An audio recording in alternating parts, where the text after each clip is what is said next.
Do you get lower back pain from prolonged sitting? And would you like some recommendations and advice to be able to overcome it? That's what we're going to cover in this tutorial. And I'm going to cover it in 3 stages: understanding lower back pain, reducing lower back pain, and maintaining or building spine health. These are the 3 stages that I would follow when I was working with someone either face-to-face or online. Obviously, it can't be specific to you, but it can be sort of, as a general rule, specific to that condition. So there may be some specific things or specific recommendations and advice that you would need specific to you. But obviously I can't do that because I'm not with you and I haven't spoken to you. But what I can do is give you some basic and general advice to point you in the right direction and start giving you some ideas about how you can overcome your lower back pain. So, why do we start with understanding lower back pain? That's the first thing. Well, what it basically does is it dictates the rest of the journey. It helps you understand what movements, exercises, stretches, massage, movements, postures, positions, loads that you can start to use or that would be useful for you to use to be able to help you become pain-free, and it will help you understand your pain patterns as well. As I've mentioned before, your low back pain is specific to you, so there will be some specific elements to it, which again is why it's important to understand the lower back pain, because if it is specific to you, you need to know those specifics.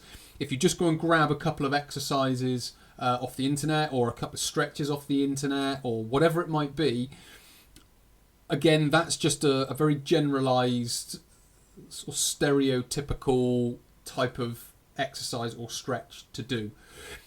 We need to be a little bit more specific about it and understand the problem a little bit more. So, how do we start? Well, we would start with some sort of consultation and assessment. What's this doing? This is looking at the intensity of the pain. It's looking at the duration of the pain. It's looking at the frequency of the pain, so how painful it is, when you feel it during the day, and how many times you feel it during the week. So those are the types of things we'll be looking at. We would look at the types of pain. Is it a radiating pain? Is it a sharp pain? Is it a dull ache? Trying to identify sort of the type of pain that it is, which will help identify where the problem is, you could say, originating from. We would also look for, as I've mentioned before, some painful patterns and some pain-free patterns. So if we're talking about being sat down, it would be how long are you sat down before the pain begins? Is it a minute? Is it 2 minutes? Is it 3 minutes? Is it 5 minutes? Is it 10 minutes? How long is that? How long does it then last? Is it there for the rest of the time, or does it go away and then comes back after lunch, or whatever it might be? We're just trying to find some patterns in the pain. What we can then start to understand is, when was the initial cause? Was the initial cause from the sitting posture, or was it something else? Was it when you lifted? You never had back pain before from sitting, but when you lifted something heavy, it then became a problem when you were sat down. So we can start to understand that, because that might take us in the direction of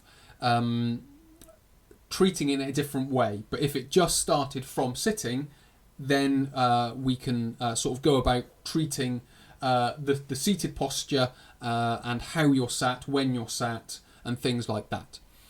So we're looking for initial causes, we're looking for pain patterns, we're looking for pain-free patterns, we're looking for what does the pain feel like, what type of pain is it, how intense is it, duration, location, all those different types of things. So we would do that in a consultation and an assessment if you were working with me. Obviously we're not doing that, so that's just some things that you can start to think about yourself, because again, you might find some patterns just within that. So what we would then start looking at are the painful postures and the pain-free postures. So from the assessment, we would go through things like a rounded spine, an extended spine, is it nerve type of pain? So there's assessments for that. We would look at, is any impact involved? What's your core endurance like? And what's your core stability like? So those are all different things that we would be focusing on as we go through the consultation and then the assessment. Now, what we would generally find is that someone with a bad back from sitting, it would be a rounded posture that would be the problem. Now, or a rounded spine would be the problem. Now, that can be due to a disc problem, or it can be due to the fatiguing nature of that posture because you're sat in it for a very long time. So what we need to be able to do is basically just try and identify and understand lower back pain. I would do that online, or I would do that face to face with someone through a consultation or through an assessment. Obviously, you can do that by clicking the link in the below and contacting me and being able to set that up. But for these purposes, just try to understand your lower back pain a little bit better. So just think, when you're sat, how much does it hurt? When does it hurt? How long does that last for? So on and so forth. Now, what this then allows us to do is gives us an opportunity to, as I've mentioned, interpret it. And then that leads us into reducing lower back pain once we've been able to interpret it. So we're interpreting, how do we become, or when are we pain-free, when are we painful? If we can start doing more pain-free things and stop doing as many painful things, then we're going to go some way to overcoming the lower back pain. So this is where reducing lower back pain comes in. So there are 4 basic components or parts that I would be using in this part. So it would be movements and postures, it would be exercises, stretches, and massage. Now, I might use all 4 of them. I might use 1 of them, 2 of them, 3 of them, or them in any sort of combination that I felt necessary based on the consultation and the assessment that we had just done. Now, if we are talking about the initial cause is prolonged sitting, there are a few things we can do without doing any exercise, any stretching, or any massage or anything like that. What we can do is we can just think, how long are you sat for? So is it, are you sat for an hour at a time, 4 hours at a time, 8 hours at a time, however long it is, how long are you sat for? And then, how long before the back pain starts to trigger or starts to come on? So does it just start light and very dull, or does it just come in with a bang and just start being really painful? Now, if we're sat down, let's just say for an hour, and the back pain comes on within 5 minutes, and it's then with us for the entire hour, what I would be recommending for people is, after about 4 minutes, get yourself up.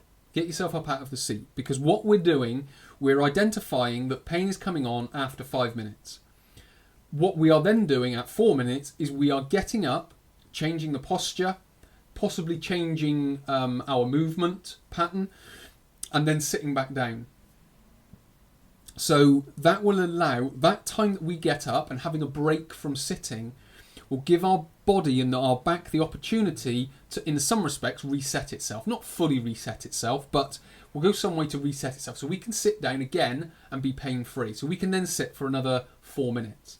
So let's just say we've sat for 4 minutes, we've got up, we've walked around, we've changed our posture, we've moved about, we've done that for 2 minutes, and then we've sat down again. We sit for another 4 minutes. We're still pain-free. That's allowed us to sit for 8 minutes being pain-free, which is progress from just 5 minutes before. So we've gained that extra 3 minutes. We've just done 2 minutes of changing our posture and walking around to start with. Now, we can just keep repeating that cycle for the full hour and see when or if the pain comes on. Now, if we can go that whole hour being pain-free, what we could then do is we could then sit for 5 minutes. Does the pain come on? No, we're okay. Okay, well, let's get up, move around. So again, we're prolonging the amount of time that we are sat, but by just putting it in little blocks. So we're just putting it in 4 minute blocks, and then we're moving up 5 minute blocks, and then 7 minute blocks, and then 10 minute blocks, whatever it might be. You kind of need to use your better judgment on that. This is the sort of the specific nature of it, because some people will be able to sit for longer than others, some people shorter than others. The second thing to look at is the sitting posture. So we know that poor sitting posture, if the rounded spine does aggravate or trigger any pain, what we can do is we can use a more upright posture to start with for those 4 minutes, get up, move around, and do all of that again. What we can also do is just adapt our posture. So it doesn't mean being sat with rounded shoulders the whole time. It doesn't mean being sat bolt upright all the time. We could spend a few minutes sat slouched. We could then spend a few minutes sat up straight. We could spend a few minutes back in the seat, and we could spend a few minutes forward in the seat. We could spend a few minutes to the right and a few minutes to the left. Now, what we can then do is we could then, if we spend 2 minutes in each of those, that's 4 different postures, I think. 5 different postures. We're rounded, we're upright, we are back in the seat, we're forward in the seat, we're left and we're right. So that's 6 different postures that we've got. If we spend 2 minutes there and we're pain-free throughout all of those because we've changed posture whilst we're sat down, we've then got 12 minutes of pain-free sitting. So we've got a strategy of staying in the same posture for 4 minutes before it comes on, getting up, moving around, sitting back down again. We've also got another strategy of changing the posture every couple of minutes. Or then we could use a combination of the both of them, being able to do that. And then third thing would be looking at the walking technique. Now, the reason I say looking at the walking technique and the posture is thinking about things. Our body doesn't like to be stationary for a long period of time. So it likes to walk and it likes to move. When we move the hip joints, it lubricates the hips. It lubricates the hip muscles, which can become very sore and very tight. And it can give a bit of freedom to that. So if we can adjust our walking posture, so we can be upright, we swing from the arms, and we stride or we march. Now that doesn't mean marching like an army soldier or anything like that. It just means we're putting a bit of a purpose into our walk. We're walking a little bit faster, and there's a little bit of a march to it. We've got a good stride to it, but we're upright and we're standing tall, and we're swinging the arms. So we've got those 3 things that we can look at first. Number 1 is sort of how long can we last for, and then just doing it in blocks. The second thing is using and adapting our seated posture. Then we've got a combination of those 2, and then we've got looking at the walking technique and posture that we do in between to get the hips moving, to get the arms swinging, to lubricate the muscles of the hips, to lubricate the muscles of the shoulder, and then the muscles that cross not only from right to left, but also down the spine as well. And it gets all of that moving, and it gets that lubricated so you can move more freely, and as a general rule, again, you will tend to become pain-free. So that initial stage is the reducing lower back pain, because we haven't done any exercise yet, we haven't done any stretches yet, we've just focused on adapting movements to be able to become more pain-free. So we've just reduced that. Now, we can use exercises for that if necessary, we can use stretching for that if necessary. But if we can just use those movements, adapt our everyday posture, then we've gone some way to reducing the lower back pain.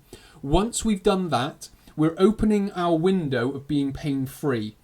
We are then allowing our body to heal and rehabilitate. What we can then start doing is adding in massage, stretching, and exercising, and potentially a little bit more movement as well.